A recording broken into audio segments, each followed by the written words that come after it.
Hello mga ka-Just Setup! Today is Friday. May dumating ako ng mga package. Yung mga package na to is in-order ko. Puro mga Taylor Swift. Ipopost ko siya sa online page ko dahil nga naubos na yung mga in-order ko dati at sold out na sa page ko. Ngayon, kararating lang nito. Bibilangin natin. Kasama ko yung pamangkin ko na si Liza. May kung tama ba yung mga quantity na sinend sa akin.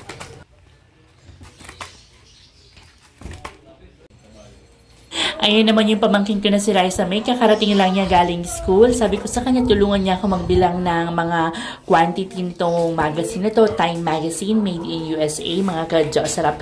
Magkaibang cover yung bibilangin namin. Tapos dumating nitong Blackpink na album. May kasama ng posters.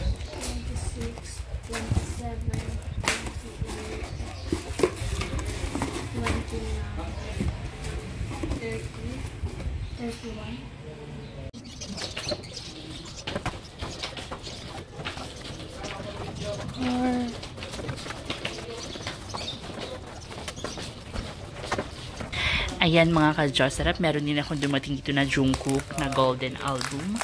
Okay, titignan natin. Sabi ko kay Liza, tulungan ako na gupitin yung mga sketch tape dahil nga marami pa akong mga binibilang ng mga magazines dito, pati Blackpink CDs.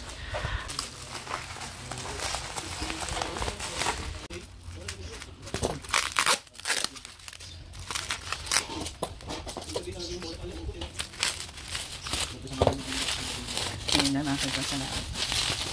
Oh my God.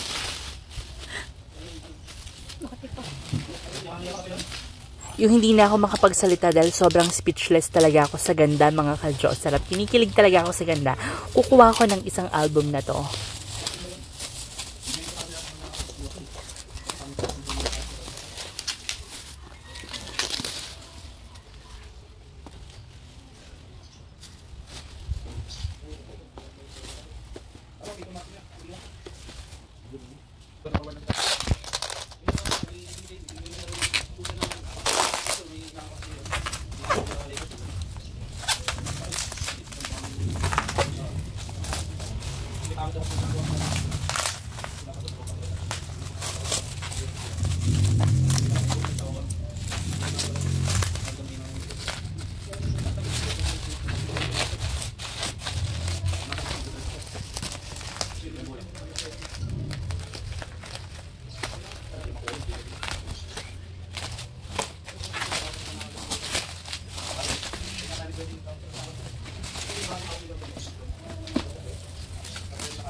Malakas din sila.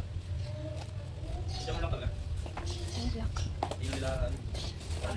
Oo. Tigit niya.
Ayan, sabi ko sa pamangking ko, ilabas na yung mga album ng Blackpink at bibilangin ko. Umorder din pala ako ng Blackpink album, 30 pieces.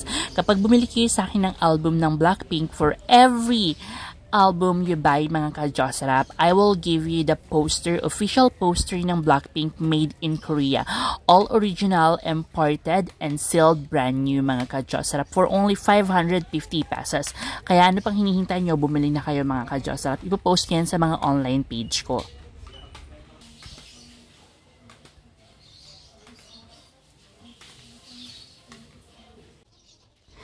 Ayan mga ka-Jocerap, ang sunod naman nating bubuksan is itong bubble wrap. Dahil nga naka-bubble wrap yung posters natin, gusto kong makita at buti na lang talaga naka-bubble wrap dahil secure na secure yung posters natin.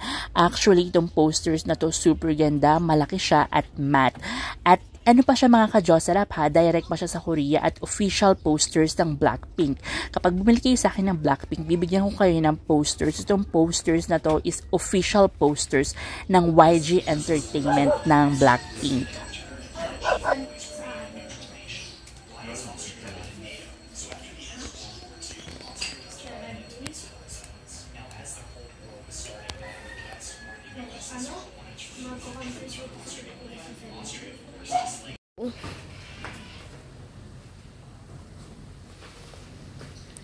Hi mga ka-Jocerap, meron akong dumating na package ngayon. Puro mga BTS album. Tara, samahan niyo ako at mag-unboxing box tayo.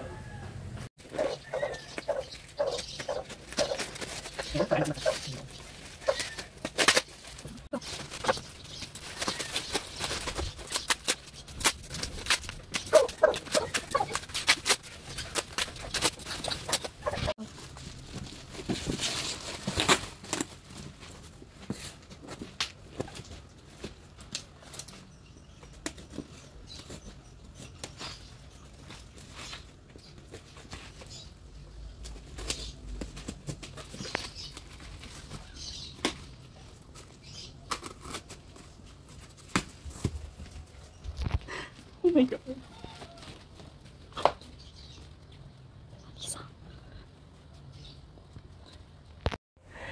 Oh my God, mga ka-Jocerap. Nung gusto kong sumigaw, kaso pinipigilan ko sumigaw kasi may mga tulog na dito sa amin. Natutulog yung mga pamangking kong bata. Ayan, mga ka-Jocerap. Tignan nyo, super ganda. All brand new, made in UK. Made in, talagang nabisaya na tayo, mga ka-Jocerap. Ayan na yung isa nating Lalisa na album. Oh my God! Meron pang thank you. Ayan. OA naman. Ang OA natin, mga ka-Jocerap. Ayan. Oh my God. Super ganda talaga. Meron pa akong isang bubuksan na box. Hintayin natin dumating. Super ganda, mga ka-Jocerap. Diba, Raisa? Oh my God. Ang ganda ng album. Ayan mga ka-Jocerap, binigyan ako ng free official card. Tignan natin ang, yan, super ganda. Yan. Meron pa siyang date. In a world of horrors, the hunt begins. Oh my God, mga ka-Jocerap. Ayan, tignan nyo. Hindi ko alam kung sino to mga K-pop na to. BTS yan. Oh my God. Ito ano to? I'm looking for Jungkook. And Hypen. Ayan yung mga free. Super ganda. Ito na yung pinakahihintay ko sa lahat, mga ka-Jocerap. Super excited na talaga akong buksan to. Hindi ko na talaga mapigilan kung ano ba yung mga laman na nandito sa loob ng box, mga ka-Jocerap. Ayan, sabi ko sa pamangking ko, ayan no, nakita mo na mo yan. Oh my God. Talagang gusto ko na makita, gusto ko na buksan at gusto ko na alisin yung mga bubble wrap dahil sobrang kinikilig talaga ako. Ang gaganda ng album at nararamdaman ko, super bigat na mga album, mga ka-Jocerap. Sigurado ako maraming mga pictures at booklet book na album, mga ka-Jocerap. Ito na nga, binuksan ko na yung isang malaking album at hindi talaga ako makapaniwala sa nakita ko, mga ka-Jocerap. Sobrang kinikilig talaga ako sa nakita ko. Meron na siyang album, meron pang pictures, meron pang posters, meron pang booklet. Ang daming kung ano-ano. Kaya pala talagang maraming mga bata ang nahuhumaling sa BTS dahil sobrang ganda ng album nila. Pati nga ako ay nahumaling na rin at sigurado na kukuha rin ako ng album. Ito yung pamangking ko ngayong kilig na mga ka-Jocerap. Ito na, iniisa-isa ko nang alisin yung mga bubble wrap mga ka-Diyosa Rap at panigurado talaga akong hindi ko talaga itong pagsisisiyan kung bakit ko binili ito. Syempre, ipopost din natin sa online page natin yung mga ibang items mga ka-Diyosa Rap at kukuha rin ako ng para sa akin. Grabe, sobrang ganda ng mga album na BTS, mga rare and hard to find na mga ka-Diyosa Rap. Hindi ko rin inakala na makakaabil ako nito at makakakuha ako ng mga ganitong klase, mga sealed pa. For me, hindi rin siya advisable sa mga bata na mahilig talaga sa BTS. Pero na lang kung meron kang source of income, bata ka pa, dahil nga medyo pricey rin siya. At bukod doon, syempre kapag bata ka pa, kailangan meron kang sariling kita kung bibili ka ng ganito dahil nga mahal din siya mga ka-Diyosa Rap. Hindi naman ako bumili ng ganito para sa luho rin. Syempre mga ka-Diyosa Rap, nagbebenta rin tayo ng mga albums. So syempre kapag nagbebenta ng albums, kailangan meron ka rin alam sa mga ganitong klaseng genre ng music. So kukuha rin ako, bukod nga rin doon, talagang nabudol din ako mga ka-Diyosa Rap dahil ang ganda-ganda talaga ng album ng BTS. Hindi ko inakala na ganito yung mga packaging nila. Ang daming kong anik-anik, kaya naman pala talagang yung mga henerasyon ngayon, bet na bet ang BTS. Ayan, magbubukas ako ng mga album nila at gusto ko rin makita kung ano ba yung mga naka-includes dito sa album na to. So, bukod sa photo card, bukod sa may mga meron silang mga album na CD, meron din sila mga pictures, meron din sila mga stickers, meron din sila mga kung ano-anong QR code na hindi ko alam kung ano bang ibig sabihin nun mga ka-Diyosa Rap. Dahil nga bago lang tayo sa mundo ng K-pop at hindi ko rin maipaliwanag kung para saan talaga yung mga QR code. Pero aalamin natin yan at magre-research pa tayo. Basta, ang masasabi ko lang talaga mga ka-Diyosa Rap, super ganda na mga album na to at talaga namang magiging BTS ARMY ka. Kapag hindi ka BTS ARMY naman, mamamangha ka sa mga album nila dahil ang gaganda, lalo na tong Butter na to na singles nila with back set. Ang daming kung ano-ano mga nakalagay sa loob mga ka-Diyosa Rap. Tara, tignan natin kung ano ba yung itsura nito sa loob. O diba, nakita nyo naman yung photobook. Sa photobook pala mga ka-Diyosa Rap, kota ka na, ang kapal-kapal at ang dami niyang laman. Bukod sa may photobook na meron pa siyang itong box, hindi ko maintindihan kung ano ba yan. Tapos may pictures din, meron din dito na nakalagay na mga stickers at kung ano-ano pa. Hindi ko maintindihan kung ano yan, pero ang masasabi ko lang, napakaganda niya talaga. Syempre, ang gagawin natin, pipicturean natin ito isa-isa. Pagkatapos natin picturean isa-isa, ipopost natin siya sa online page natin. Tapos ito namang Butter, magkaiba sila ng color mga ka-Diyosa Rap with a different photobook din ata to. Pero tignan nyo naman yung mga nakasulat dyan sa placard. Hindi ko alam kung ano yung Permission to Dance.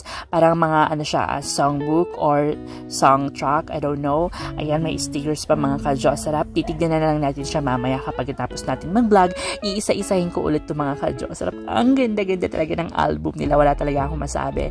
Super. Kaya naman talaga sumikat ang BTS worldwide dahil nga bukod sa dedicated sila na talagang sumikat, super talented din sila at ang galing na ng mamahala sa BTS dahil nga naisip nilang ganitong klaseng album mga ka-Diyosa Rap. Kaya naman yung mga foreigner din, naging ganito na rin yung mga album pero wala akong masabi sa mga K-pop talaga. Ang ganda ng album mga ka-Diyosa Rap. Mahuhumaling ka talaga maski bata ka man o matanda, mapapawaw ka.